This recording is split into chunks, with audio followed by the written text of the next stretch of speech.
اب دیکھیے جو علامات قیامت احادیث میں آئی ہیں وہ میں آج آپ کو سنا رہا ہوں. ان کو دو حصوں میں تقسیم کیا جاتا ہے، علامات صغریٰ، علامات کبریٰ. چھوٹی نشانیاں جو درجہ بدرجہ درجہ بدرجہ درجہ بدرجہ حاضر سامنے آئیں گے. ایک ہے بالکل قیامت سے متصل قبل بڑے جو خرق عادت واقعات ہوں گے وہ آئیں گے.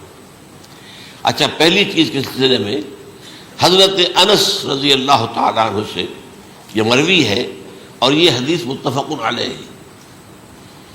پہلی علامت حضور نے بیان کی قیامت کی علامات میں سے. اب میں لفظ قیامت اسی معنی میں بول رہا ہوں جس میں کہ ہم عام طور پر بولتے ہیں. آپ نے فرمایا علم اٹھا لیا جائے گا، جہالت کا دور دورہ ہوگا. اب یہ کون سا علم اٹھایا جائے گا؟ سائنس کا علم نہیں، دین کا علم. آج تو ساری قدر و قیمت جو ہے جس کے لیے دوڑتے ہیں لوگ لاکھوں روپے کی فیسیں دے کر، ایم بی اے ہو رہے ہیں، یہ جو ہے اکاؤنٹنسی کا پاس کر رہے ہیں، یہ سی اے کر لیا ہے، یہ کوئی اور جو ہے فزکس میں کہیں کیمسٹری میں ڈاکٹریٹ کر لی ہے، ڈاکٹر بن گئے تو کیا ہی کہہ رہے ہیں. اس لیے کہ بڑی چیز جو پاکستان سے ایکسپورٹ ہوتی ہے وہ ڈاکٹر ہیں. جو اتنے بڑے پیمانے پر جو کالج کھلے ہوئے، 3 لاکھ روپے ایک سال کی فیس، 5 لاکھ روپے ایک سال کی فیس. یہ کیوں لیتے ہیں اور کیوں لوگ دیتے ہیں؟ کہ موقع مل جاتا ہے ایم بی بی ایس کر کے. امریکہ کے اندر بھی ڈیمانڈ ہے، ان کے ہاں ڈاکٹر جو ہیں جتنے ہونے چاہیے نہیں ہے، لہذا اور بھی بہت سی جگہوں پر ڈیمانڈ ہے. تو جس چیز کی مارکیٹ میں ڈیمانڈ ہے وہ علم ہے.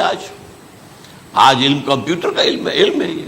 حالانکہ ان میں سے کسی کے اوپر لفظ علم کا اطلاق میرے نزدیک غلط ہے، جہالت ہے. علم وہ ہے جو ذہن کو جلا دے، جو سوچ کو جلا دے، روشنی پیدا کرے، دماغی روشنی، وسعت دے، انسان کے فکر کو وسعت دے، اس کے ذہنی جو ہے جو افق ہے اس کو وسیع کرے. علم تو وہ ہے جو حقیقت کے کیا علم بھی اسے عطا فرمائے. قرآن ہے، حدیث ہے، باقی اور چیزیں جو اس سلسلے میں آ سکتی ہیں وہ ہے کہ جو قرآن اور حدیث کی سمجھنے میں مومن ہوں اور زیادہ جو ہے اس کے تک فہم کو آسان کر دیں. لیکن یہ کہ فرمایا علم اٹھا لیا جائے گا، جہالت کو فروغ ہوگا. ظاہر بات ہے ایک ہی بات ہوئی ہے. دوسرے نمبر پہ یہ کہ جہالت کو فروغ ہوگا. نمبر 3 زنا کثرت سے ہوگا. نمبر 4 شراب نوشی عام ہو جائے گی. نمبر 5 عورتوں کی تعداد بہت زیادہ ہو جائے گی، مردوں کی تعداد کم ہو جائے گی. یہاں تک کہ 50 عورتوں کا خیر خبر کرنے والا، کوئی نگرانی کرنے والا، وہ ایک مرد. اچھا، یہ تو ہے ایک حدیث جو میں نے آپ کو بیان کر دی، متفق علیہ. یہ بخاری اور مسلم دونوں میں ہے. دوسری حدیث بخاری کی ہے، اس کو حضرت ابو ہریرہ رضی اللہ تعالیٰ عنہ نے روایت فرمایا ہے. قیامت آئے گی جب امانت ضائع ہو جائے گی. آج ہمارے ہاں امانت کے ضائع ہونے کا جو نقشہ ہے شاید پوری دنیا میں کہیں اور نہیں. جس طرح کے غبن یہاں ہوتے ہیں، جس طرح کک بیکس جو ہے وہ لیے جاتے ہیں. اس غریب یعنی قوم غریب ہے لیکن یہاں وہ امیر بہت بڑے بڑے لوگ ہیں. وہ تو دنیا بھر کے ٹاپ کے امیروں کے اندر اس کا شمار ہو جائے گا. لیکن یہ کہ یہ سب امیر کیسے بنے گی؟ غبن بلین آف ڈالرز کا. اب تو اس سے کم کی تو بات ہی نہیں ہوتی. فلاں نے اتنے بلین جو ہے پیسے اپنا جو ہے قرضہ معاف کرا لیا. بھائی کس نے کون کرتا ہے معاف؟ یہ کسی کے باپ کی جاگیر ہے. یہ پیسہ بینک کے اندر حکومت کا ہے کہ حکومت کو اختیار ہو گیا وہ رائٹ آف کر دے ان کے جو ہے ان کی جائیدادیں کرو ضبط. لیکن ہوتا کیا ہے؟ بینک آفیسر بے ایمان ہے. وہ کہتا تھا 1 کروڑ کا قرضہ لے جاؤ، 10 لاکھ مجھے دے جاؤ، چاہے تم میرے پاس کوئی ڈاکومنٹ جو ہے ایسے نہیں دے سکتے. حالانکہ ہونا چاہیے. اتنا بڑا قرضہ لے رہے ہو تو ڈاکومنٹس یہاں پر ہمارے سامنے لاؤ کہ اگر تم نہ دے سکو تو ہم ان ڈاکومنٹس کے ذریعے سے تمہاری جائیداد، تمہاری کوئی جاگیر، تمہاری کوئی اور چیز پر قبضہ کریں. جب وہ وقت آتا ہے دیکھتے ہو تو یہ ڈاکومنٹس ہی فیک ہیں. اللہ اللہ خرچ کیا کرے گا کوئی؟ بینک کا باپ بھی واپس نہیں لے سکتا. اور یہ سب کس کی بے ایمانی ہے؟ وہ جو بیٹھا ہوا بینک مینیجر، سارا سودا اس کے مابانی ہوتا ہے کہ 1 کروڑ ہے نا، 10 لاکھ مجھے جو 90 تم لے جاؤ. باقی یہ کہ ٹھیک ہے میں تمہارے جو ڈاکومنٹس تم پیش کر رہے اس میں کوئی اعتراض نہیں کرتا، بس جاؤ. اور نمبر 2 حکومت نااہلوں کے سپرد ہو جائے گی. یہ ہے امام بخاری کی روایت کردہ روایت جو حضرت ابو ہریرہ سے. مسلم شریف میں ابو ہریرہ رضی اللہ تعالیٰ عنہ سے ایک اور روایت ہے، مال عام ہو جائے گا یہاں تک کہ زکوٰۃ قبول کرنے والا کوئی نہ ہوگا. یہ بات وہ ہے جو آج سعودی عرب اور یو اے ای کے اندر آپ کثرت سے دیکھ سکتے ہیں. دولت جو ہے وہ ریل پیل. ابھی تھوڑا سا آیا ہے معاملہ خاص طور پر دبئی میں، کیونکہ وہاں بہت زیادہ کنسٹرکشن ہو رہی تھی، تو پوری دنیا میں آپ کو معلوم ہے کہ جو ریئل اسٹیٹ کہلاتا ہے اس کا حال بہت پتلا ہے، لیکن وہاں کے دولت تو ریل پیل ہے ہر جگہ پر. آپ نے فرمایا کہ جب لونڈی اپنی مالکہ کو جنے گی اور تم دیکھو گے کہ ننگے بدن ننگے پیر بھوکے ننگے بھیڑوں اور بکریوں کو چرانے والے اونچی سے اونچی عمارتیں بنانے میں ایک دوسرے کا مقابلہ کریں گے.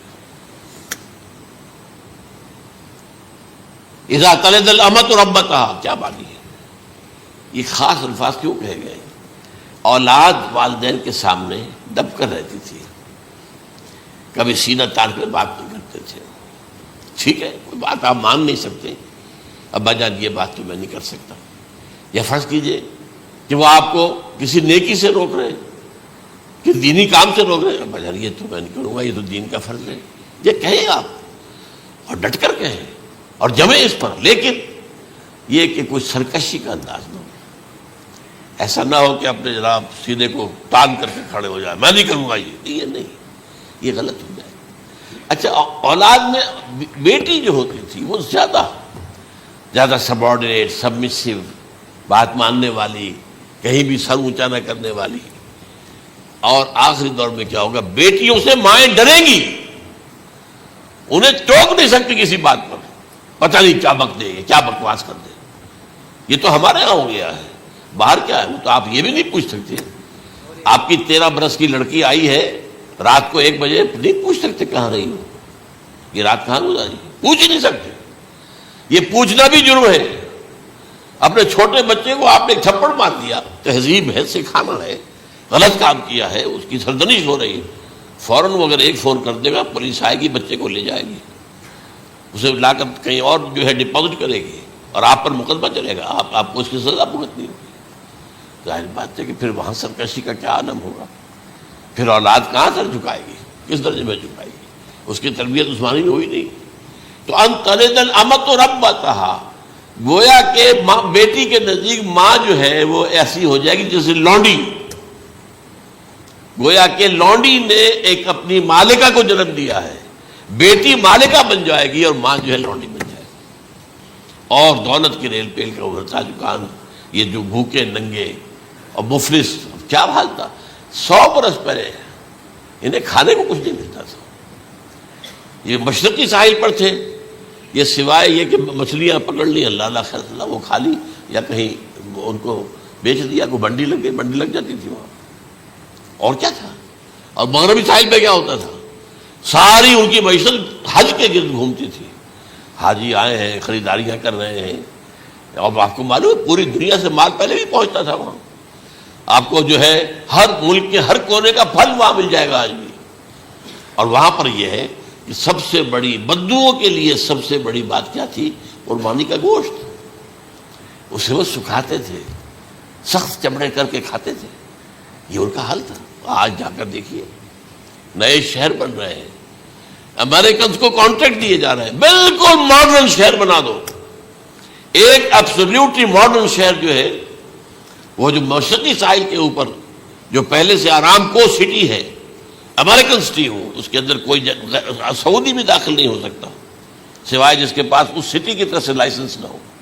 اور اس کی 4 دیواری کے اندر، 4 دیواری کیا فصیل کے اندر کہی ہے، جو چاہو کرو، کوئی تم پر پابندی نہیں. ننگے نہاؤ، تالاب ہے نہا رہے، ننگی عورتیں ننگی مردیں نہا رہے، کوئی پوچھنے والا نہیں. اب اسی قسم کا ایک سٹی آباد ہونا جا رہا ہے مغربی ساحل پر، جدہ اور ینبوع کے درمیان. اور اس میں اصل میں جتنی بھی دولت ہے جو پیٹرول کی ہے وہ وہیں پر رکھ لی جاتی ہے امریکہ کے اندر، تاکہ امریکہ جو ہے ایسے ایسے پروجیکٹ بنا کر جب تمہیں دے گا تو اس میں سے پیسے لے گا، وہ نہیں ملتی ان کو واپس. بہرحال یہ تو ایک میں نے ایک جگہ آپ سے ذکر بھی کیا تھا، دی کنفیشنز آف این اکنامک ہٹ مین. وہ کنفیشنز کی بات جو ہے، اگر آپ میں سے کسی کو دلچسپی ہو تو اسے پڑھیں کہ کس طریقے سے 1973 کے آئل امبارگو کے بعد جو شاہ فیصل شہید کے زمانے میں ہوا تھا، پھر جس طریقے سے امریکہ نے ان تمام ممالک کو جکڑ لیا ہے، اس کا پورا جو پروسیس کیا تھا وہ سامنے آتا ہے. بہرحال اس کے بعد آتا ہے علامات کبریٰ کا ذکر، بڑی علامتیں جو کہ بالکل خرق عادت کے انداز میں ہوگی، جن کا معاملہ جو ہے وہ آپ کے ناپ تول میں نہیں آ سکتا، آپ کی کیمسٹری فزکس اس کا جو ہے وہ نہیں کر سکتی، ادراک ہوگا یہ قیامت کی. ان میں نمبر 1 کیا ہے؟ ایک بہت بڑا دھواں آئے گا، پوری دنیا کو لپیٹے گا. نمبر 2 دجال کا ظہور ہوگا، جو اپنی خدائی کا دعویٰ لے کر آئے گا اور بنوائے گا. اس کے ہاتھ میں ہو جائیں گے، قبضے میں ہو جائیں گے سارے ذرائع پیداوار کے. اس کی طرف بھی پہلا قدم اٹھ چکا ہو، ٹرپس کے نام سے معاہدہ ہو چکا ہے. کوئی ملک اپنا بیج پیدا نہیں کر سکتا ہو. یہ بیج ہم نے ڈیولپ کیے ہیں. ان کے ڈیولپمنٹ سے پہلے تم ایک ایکڑ سے کتنی گندم لیتے تھے، آج کتنی لے رہے ہو؟ کس بنا پر؟ جینیٹکس کا جو کام ہم نے کیا ہے اس کی بنا پر ہو رہا. ہاں تو ہمارا حق ہے، اس کی رائلٹی ہمارے پاس آنی چاہیے. لہذا صرف ان اداروں سے، ملٹی نیشنل سے خریدا جائے گا بیج، اور بیج بھی وہ دیں گے وہ کہ جس سے جو فصل اگے گی وہ بیج نہیں لا سکتے، وہ بیج کا کام نہیں کر سکتے. جیسے آپ کو معلوم ہے کہ آپ کے یہاں جو گوشت کھایا جاتا ہے مرغے کا، تو مرغا وہ جو ہے، اس میں مرغا ہو یا مرغی ہو، اس کے اندر کوئی وہ کیفیت ہی نہیں ہے. ان کے انڈے جو ہے ان سے آپ بچے حاصل نہیں کر سکتے. ہے تو انڈا، دیکھنے کو تو انڈا ہے، لیکن وہ بنڈا جو ہے اس سے بچہ تو نہیں حاصل کر سکتے. ایسے ہی وہ گندم کا بیج لیں گے، نظر آئے گی گندم، لیکن اس کے اندر وہ صلاحیت نہیں ہے کہ اس سے جو فصل اگے گی اس کا نتیجہ جو ہے وہ بھی آپ لے سکیں. یہ ہونا ہے، اللہ جانے، قدم اٹھ رہے ہیں ادھر. پھر یہ ہے کہ دابۃ الارض، زمین سے ایک حیوان نمودار ہوگا، زمین شق ہوگی. ابھی میں کہہ رہا ہوں خرق عادت ہے، یہ چیزیں وہ نہیں ہیں جو ہماری کسی حساب کتاب میں جو باتیں پہلے آئی ہیں وہ تو حساب کتاب میں آ رہی ہیں، ساری سمجھ میں آ رہی ہیں، ساری چیزیں مشاہدہ ان کا ہو رہا ہے. لیکن یہ ہے کہ دابۃ الارض، یہ کہتے ہیں کہ کوہ صفا، اس میں تو نہیں ہے حدیث میں، کوہ صفا پھٹے گا اور اس میں سے ایک حیوان دابہ وہ ظاہر ہوگا. تو اسی لیے فرمایا ہے وَإِذَا وَقَعَ الْقَوْلُ عَلَيْهِمْ أَخْرَجْنَا لَهُمْ دَابَّةً مِّنَ الْأَرْضِ تُكَلِّمُهُمْ. تو ہم اندر سے پیٹ کے چیر کر زمین کے پیٹ کو ایک حیوان کو برآمد کریں گے جو انسانوں سے بات کرے گا، گفتگو کرے گا. نمبر 4 طلوع الشمس من المغرب، یہ بھی خرق عادت. سورج تو طلوع ہوتا ہے مشرق سے، غروب ہوتا ہے مغرب میں، لیکن اس وقت معاملہ الٹا ہو جائے.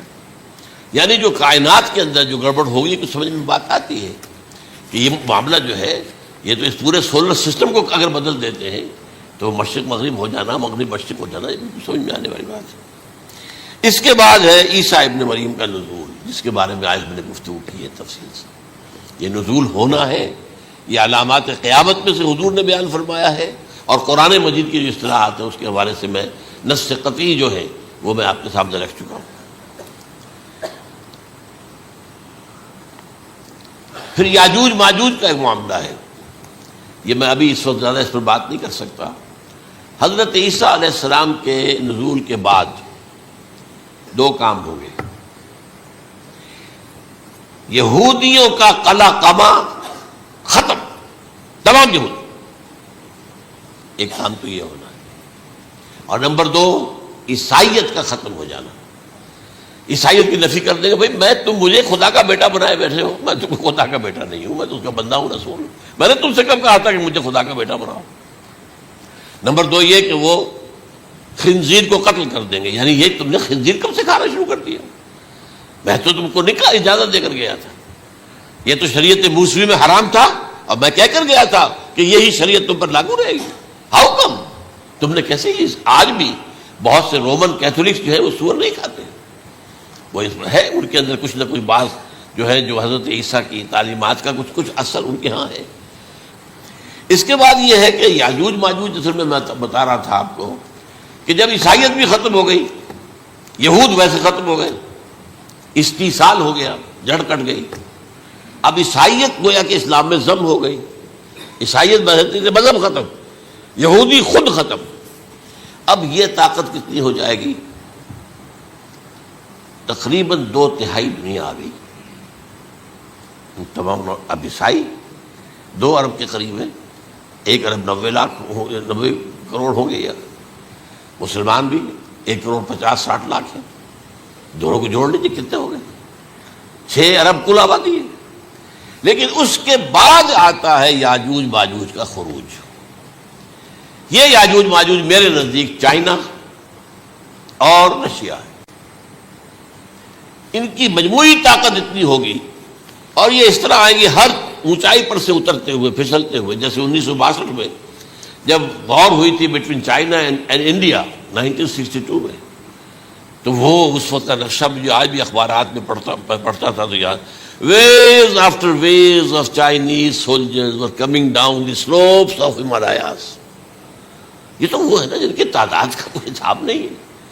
اور رشیا اور یہ مل کر جو ہے، میرا اندازہ یہ ہے کہ جب پہلے ملحمۃ العظمیٰ ہوگی وہ عیسائیوں اور مسلمانوں کے درمیان، اس وقت یہ دونوں پاورز نیوٹرل رہیں گی، لیکن غالباً یہ بات طے کر لیں گی کہ ویپنز آف ورلڈ جو ہے ماس ڈسٹرکشن، یہ استعمال مت کرنا۔ اگر یہ ویپنز آف ماس ڈسٹرکشن استعمال کرو گے تو ہم میدان میں آ جائیں گے۔ اس میں وہ جنگ جب ہو چکے گی، پھر حضرت عیسیٰ کو فتح حاصل ہو جائے گی، اور پھر یہ کہ یہودیت ختم ہو جائے گی، عیسائیت بطور مذہب ختم ہو کر اسلام میں ضم ہو جائے گا، پھر وہ 40 برس کا عہد حکومت ہے حضرت عیسیٰ علیہ السلام۔ لیکن جب یہ فتح ہو جائے گی ان پر، اب یاجوج ماجوج آئیں گے، اور اتنی تعداد میں آئیں گے کہ بحیرہ طبریہ جو ہے اس کا سارا پانی پی جائیں گے۔ یہ تو اگر آپ کو کبھی اندازہ ہو، یا کوئی آپ جانیں ان لوگوں کو جو ان چینیوں سے واقف ہیں، وہ کہتے ہیں زمین پر ہلتی ہوئی کوئی چیزوں سے وہ چھوڑی چھوڑ کے کھا جائیں گے۔ جہاں وہ جاتے ہیں ایز اے لیبرر، وہاں کے جو سارے کتے ہیں ختم، ساری بلیاں ختم، ہر شے، وہ جو سانپ کھاتے ہیں، ہر چیز کھاتے ہیں۔ اور یہ تمام ایسٹرن کنٹریز کے اندر ہوتا ہے، بڑی ڈیلیشس ڈشز ہیں یہ سانپ وغیرہ وغیرہ، اور یہ جس طرح کھا جائے، پانی پئے، ایک قطرہ نہیں رہے گا اس پر۔ تو پھر جو ہے اللہ تعالیٰ اس وقت جو ہے اس میں ایک ایسی بیماری پیدا کرے گا، یہ سب مر جائے گا۔ یہ معجزے سے ہوگا، یعنی ان کے اوپر فتح جو ہے وہ عام لڑائی کے ذریعے سے نہیں ہوگی، بلکہ اس کے اوپر فتح جو ہوگی وہ اللہ تعالیٰ سے بوجھ، ایک بیماری پیدا ہوگی، سب مر جائے گی۔ اور اس کے بعد اللہ تعالیٰ ایسے پرندے بھیجے گا بڑی لمبی لمبی گردنوں والے، وہ ان سب کو کھا جائیں گے۔ جیسے ہمارے ہاں گدھ ہوتے ہیں، وہ ان کو صاف کر دیں گے۔ ورنہ تو یہ ہے کہ پوری دنیا کے اندر جو بدبو اور جو پیدا ہوتا معاملہ اس سے، تو اس نوع انسانی کی بقا ممکن نہیں تھی۔ ان کے خاتمے کے بعد پھر یہ ہوگا کہ حکومت اسلامی جو ہے پوری دنیا میں حضرت مسیح علیہ السلام کی ہوگی۔ 45 برس وہ رہیں گے، اسی میں وہ کہلن بھی آ جائے گا، وہ فی المہد و کہلن جو میں نے شروع میں بیان کیا تھا۔ اسی میں پھر یہ ہے کہ وہ شادی بھی کریں گے، ان کی اولاد بھی ہوگی، اور پھر ان کا انتقال ہوگا تو حضرت حضور صلی اللہ علیہ وسلم کے حجرے میں، وہیں پر جہاں حضور اور ابو بکر اور عمر رضی اللہ تعالیٰ عنہم دفن ہیں، وہیں پہ ان کو دفن کیا جائے گا۔ اور قیامت کے دن حضور فرماتے ہیں کہ میں اور یہ تینوں ساتھ نکلیں گے۔ تو یہ ہے حالات و واقعات۔ بہرحال اس میں یہ ہے کہ یہ نوٹ کر لیجئے کہ جہاں تک ہمارے ہاں آج کل کا معاملہ ہے، میرے نزدیک میں یہ کہنے پر مجبور ہوں، جو رفع و نزول مسیح کو نہیں مانتا وہ کم سے کم منکر حدیث ضرور ہے۔ میں اس سے کم کا فتویٰ نہیں دے سکتا۔ اب یہ ہے کہ جو لوگ مہدی کو نہیں مانتے ان کا معاملہ میں مختلف سمجھتا ہوں، چند منٹ لے رہا ہوں آپ کے، اور اس لیے کہ ان کی حدیثیں صحیحین میں نہیں ہیں، بخاری مسلم میں نہیں، اور یہ کہ بہرحال ان کا معاملہ جو ہے وہ ایسا نہیں ہے حضرت عیسیٰ کا۔ حضرت عیسیٰ کے آنے کا جو کچھ ہوگا وہ تو میں نے آپ کے سامنے بیان کر دیا، لیکن یہ ہے کہ حضرت مہدی ہمارے نزدیک اس میں خرق عادت کوئی ہے ہی نہیں۔ جیسے ہر صدی کے مجدد ہوتے ہیں، آخری صدی کے مجدد وہ ہوں گے، اور میرے نزدیک یہی آخری صدی ہے، اور اسی میں حضرت مہدی کا ظہور ہو جانا۔ سعودی عرب میں کوئی خانہ جنگی ہوگی کسی بادشاہ کے انتقال پر، اور پھر اس وقت یہ ظاہر ہوں گے، اس وقت ملک کے حالات کو سنبھالنے کے لیے لوگ ان کو زبردستی نکالیں گے، چھپے ہوئے ہوں گے ایک گھر میں۔ یہ حضرت ام سلمہ رضی اللہ تعالی عنہ کی روایت ہے کہ ایک بادشاہ کے انتقال پر یہ خانہ جنگی ہو جائے گی، اور ایک شخص مدینے سے بھاگ کر مکے میں چھپ جائے گا. یہ تو ہے ان کے الفاظ، میں توجیہ کر رہا ہوں. یہ لوگ ان کی طرف دیکھ رہے ہوں گے کہ یہ جو وقت آیا ہے فتنے کا ہماری قوم پر، ہمارے ملک پر، تو ان کی شخصیت ایسی ہے کہ یہ بیچ میں آئیں، صلح صفائی کرائیں، اور وہ جو ہے اس ذمہ داری سے بچ کر بھاگیں گے اور جا کر مکے میں چھپ جائیں گے. پھر لوگ انہیں تلاش کر کے نکالیں گے اور زبردستی ان کے ہاتھ پر بیعت کریں گے، ورنہ وہ اتنے بڑے منصب کو. اور پھر یہ بھی ہے، ایک حدیث میں آتا ہے یصلحُ فی لیلۃ واحدہ، ایک رات میں ان کی مکمل اصلاح کر دیں گے. یعنی اگر کوئی تھوڑا بہت نقص اور عیب کوئی ہوا بھی، کوئی کمی کوتاہی ہوئی بھی، تو اللہ تعالیٰ ایک رات میں اصلاح کروا دیا. لیکن ہمارے نزدیک اس قدر کوئی خرق عادت ہے ہی نہیں. البتہ جو کہتے ہیں اہل تشیع، وہ خرق عادت ہے کہ ان کے 12ویں امام جو ہے وہ بچپن ہی کے اندر اس خوف سے کہ جو بنو عباس بادشاہ ہیں وہ ان کو قتل کر دیں گے، تو وہ ایک غار میں چھپا دیے گئے. اب وہ 1200 برس سے اس غار کے اندر چھپے ہوئے، اور اس کے بعد وہ ظاہر ہوگی، وہ امام مہدی ہوں گے. اس میں خرق عادت ہے. لیکن میں یہ کہتا ہوں کہ محض خرق عادت کی بنیاد پر ہم اس کی نفی نہیں کریں گے. کیوں؟ کیا ہم یہ نہیں مانتے کہ اصحاب کہف 300 برس تک سوئے رہے؟ یہ کیا عام بات ہے؟ حضرت عزیر علیہ السلام، اللہ نے انہیں موت دی، موت، اور 100 برس کے بعد زندہ کر کے اٹھا لیا. تو خرق عادت حضرت عیسیٰ کو ہم اتنا بڑا خرق عادت مانتے ہیں کہ اٹھا کر آسمان پر، تیسرے آسمان کے اوپر ہیں، موجود ہیں، اب بھی ہیں. شب معراج میں تیسرے آسمان پر حضور کی ملاقات ان سے ہوئی. تو یہ خرق عادت کی بنیاد پر نفی نہیں ہم کرتے. ہو سکتا ہے، لیکن یہ کہ اس کے لیے ہمارے پاس کوئی دلیل نہیں، کوئی احادیث نہیں، کچھ نہیں، اس لیے ہم اس کو نہیں مانتے.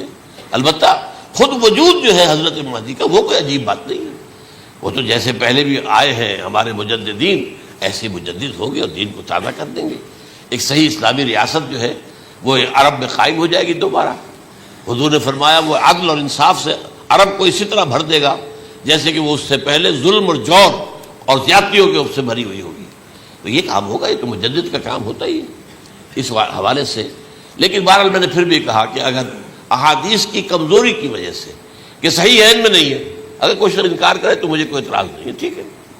لیکن جو حضرت عیسیٰ کے نفع سماوی اور حضرت عیسیٰ کے نزول کا انکار کرتا ہے، وہ کم سے کم، میں انہیں اور آگے کوئی فتویٰ نہیں دیتا کہ وہ کافر ہو گئے یا یہ ہو گئے یا وہ ہو گئے، لیکن منکر حدیث کے لائن میں تو وہ لازمت کھڑے ہو گئے، کیونکہ اتنی واضح اور پکی حدیثیں ہیں حضرت مسیح کے نزول کی، اور علامات قیامت میں جس طرح ان کا ذکر آتا ہے کہ اس سے انکار جو ہے وہ جب تک آپ پوری حدیث کے ذخیرے کا انکار نہ کریں اس وقت تک ممکن نہیں ہے. اقول قولی ھذا واستغفر اللہ لی ولکم ولسائر المسلمین والمسلمات.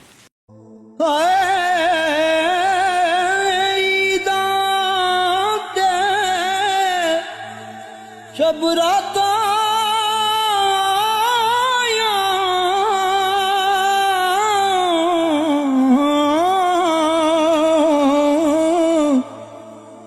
سب لوگ گران آئے،